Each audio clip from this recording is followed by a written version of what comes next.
Você nasceu no Ceará, mas a chibatada foi no Ceará ou foi em Pernambuco e foi pra lá e de lá você veio pra Pernambuco? Veja, Como é que foi isso aí? Isso é uma delação, porque lá em Pesqueira, quando aparece um vereador, só vamos lhe dar um título de cidadão, não digo de jeito nenhum. Peraí, eu sou de Pesqueira. É. Veja, eu nasci do Juazeiro do Padre Cícero.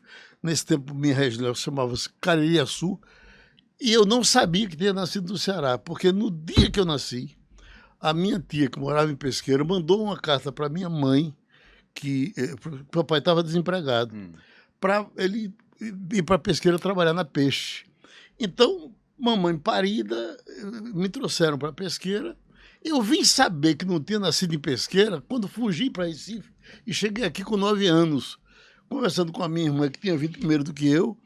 Aí me disseram que eu tinha nascido no Ceará. Na verdade, eu sou de Pesqueira. Tem até um escritor que diz que você não é de onde você nasce, você é de onde enterra os seus. A minha mãe está enterrada em Pesqueira, morreu com 30 anos, sem dúvida um erro de Deus, né? E o meu pai está enterrado em Mimoso. Pesqueira tem 12 cemitérios. 12? 12. Então, eu já servi a 2. Espero parar um pouco, né? Ô, Geraldo, e foi isso que te fez começar a trabalhar tão cedo? Que você saiu cedo de Pesqueira, veio para o Recife, e aí você começou, né? Uma vida de trabalho que não foi no rádio o início, né? Não. Eu nem sabia nem o que era isso. Quando eu cheguei no Recife, primeiro eu saí de Pesqueira porque tempo de seca, a minha mãe. Eu passei 4 anos, depois de mamãe morrer, eu passei 4 anos em Pesqueira. Olha, se tiver que morrer alguém numa família, que morra o pai. A mãe, quando morre, é uma desorganização, é uma loucura. O ideal, a felicidade, é quando você tem pai, mãe, mas se tiver que perder um, perca o pai. Perder a mãe é uma tragédia, e eu tive essa tragédia. Papai já tinha outra mulher, lá no outro distrito, em Simbres, quando mamãe morreu. E aí eu fui para ficar com o papai. Eu tinha 2 irmãs que as minhas tias trouxeram. E o papai disse, ele tem que ficar aqui para ir para a enxada. Falei, que projeto? Aí, trabalhar na enxada. Aí eu fui vivendo, mas cada vez mais, a situação cada vez mais crítica. Aí com 9 anos de idade eu vim aqui uma vez e tive uma ideia mais ou menos de como seria. Eu vim com o papai até. Aí voltei, a minha avó, mãe da minha mãe, chegou a dar um dinheirinho para eu fugir, porque ela não podia me tomar de papai na frente dele. Aí eu fugi, com 9 anos de idade eu fugi para cá. Quando eu chego aqui, a estrutura do pessoal da minha casa era nenhuma da minha família. Eu fui ser empregado doméstico, porque naquele tempo era normal você passar na rua e precisa-se de um menino para fazer o mandado. E aí eu fui ser esse menino para fazer mandado. Depois eu fui investindo, trabalhar numa bodega de vender cachaça, e o tempo passando, e um dia... Estou falando demais? Não. Um dia chegou um menino e disse, olha, eu trabalho no Edifício Continental entregando cartas. Não era correio. Entregando cartas. Era um cara que ele vendia os santos, e o santo era um coração de Jesus com uma velazinha no bucho, e eles mandavam o cara vender nos lugares mais pobres do Grande Recife. E para o camarada se segurar, esperar que o santo chegasse, ele mandava uma carta no dia seguinte. Eu ia entregar essa carta. Então saía com uma porrada de carta, chegava lá, entregava a carta dizia que aquele santo ia ajudar, não sei o quê, e tal. E aí eu fui ver, num desses dias, eu fui entregar uma carta em Salgadinho. Olinda, né? Salgadinho. Em Olinda. Naquele tempo se dizia que Salgadinho era lugar de corno, porque era uma terra de muitos marinheiros, e os marinheiros viajavam, as mulheres ficavam sós, era o que diziam, né? Mas Salgadinho é um lugar de muito respeito. Aí encontrei uma senhora que ela disse, olha, esse é um menino tão esperto, nós temos o meu marido tem tem um amigo que tem uma agência de propaganda e ele precisa de um menino feito você para ajudar lá.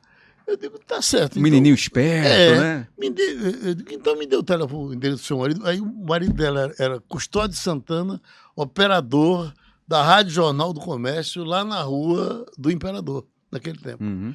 Eu, então, cheguei lá, eu me apresentei ao Custódio, ele, então, ligou para esse amigo dele, disse, olha, tem um menino aqui, e esse era Hermes de Melo, ele era jornalista, tinha um programa na Rádio Capibaribe, programa do Trabalhador, naquele tempo do regime militar, os sindicatos todos em intervenção, e aqueles presidentes queriam aparecer de alguma forma. Ele, então, qual era a minha função? Era pegar o gravador, naquele tempo o gravador, só tinha gravador desse grandão, pesando uns 10 ou 12 quilos, eu botava ele na cabeça, o transformador, que tinha que ter. Que era pesado desses também. derradeiros, pesava mais do que o gravador. Eu botava os dois na cabeça, ia lá, ligava e botava ele para fazer. Ele fazia as perguntas e eu ficava olhando. Qualquer pessoa faz essa merda. E o cara cheio de cartaz, fazendo pergunta lá. Né?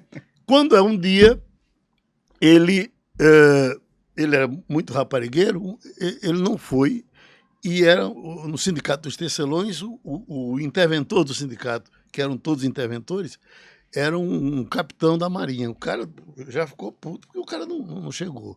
E eu digo, meu Deus, como é que vai ser? Aí mais na frente eu digo, olha, passou umas 2 horas da hora que ele marcou para chegar. Disse, olha, eu vou gravar o senhor.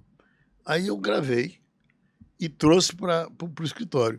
E fiquei esperando ele no escritório, que era ali no edifício ao Anel de Ouro, era por trás da igreja de Santo Antônio, 3º andar.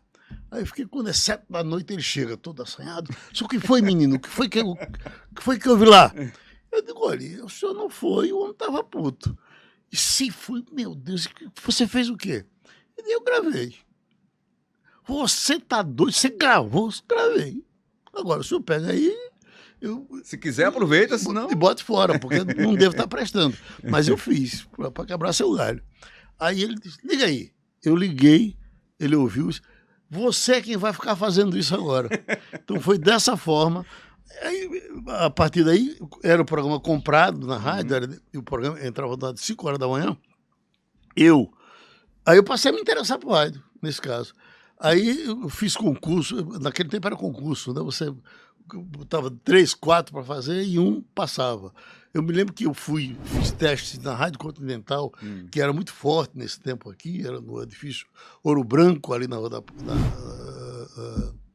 da Palma. E Reginaldo Santana me levou para fazer o teste, não passei, fiz teste em todo canto, não passei. Né? Até que um dia eu passei num desses testes para ir trabalhar na Rádio Repórter. Aí lá botaram para fazer um programa, eu fui fazendo o programa. E como eu era muito esforçado para tudo, César Brasil estava armando uma equipe de esportes. Aí disse, olha, pega aquele menino que corre para cima e para baixo, que ele é trabalhador, ele vai dar para fazer o futebol. Aí me levou para fazer o futebol, me botou na equipe de esportes. Na própria Rádio Repórter? Na própria Rádio Repórter. Eu, então, fiquei na equipe de esportes da Rádio Repórter, que era César Brasil, Lúcio Jatobá, uma equipezinha... Lúcio Jatobá, depois famoso advogado, exatamente, deixou o rádio e foi ser advogado. Aí apareceu um radialista importante, para mim importante, chamado Daci Lago, que ele era paulista, e foi narrar lá na Rádio Repórter. E foi chamado para narrar na TV Jornal. Naquele tempo, eram os tapes que eram feitos no domingo para apresentar na quarta. Não tinha nada de fazer ao vivo. Não. Eles gravavam os tapes, na quarta eles botavam no ar. Eu, então, fui trabalhar. Ele disse, não, eu quero levar o menino. Aí me levaram para a TV Jornal, e muito mais para aparecer, porque a briga era grande, Canal 6 e Canal 2. Então, eu tinha uma camisa amarelona com 2 e um índio nas costas, tamanho do mundo. A minha obrigação maior, além de pegar a notícia, era outra coisa, mas eu teria que fazer um estripulia para aparecer no Canal 6. Tinha que se movimentar ali para que você fosse filmado, né? Para o Canal 6 pegar. Aí eu corria, então, era um inferno, o pessoal tirando do ar. E aí comecei, as coisas melhoraram. Eu fui aprendendo com o passar dos tempos, né? Então, deu o suficiente para viver.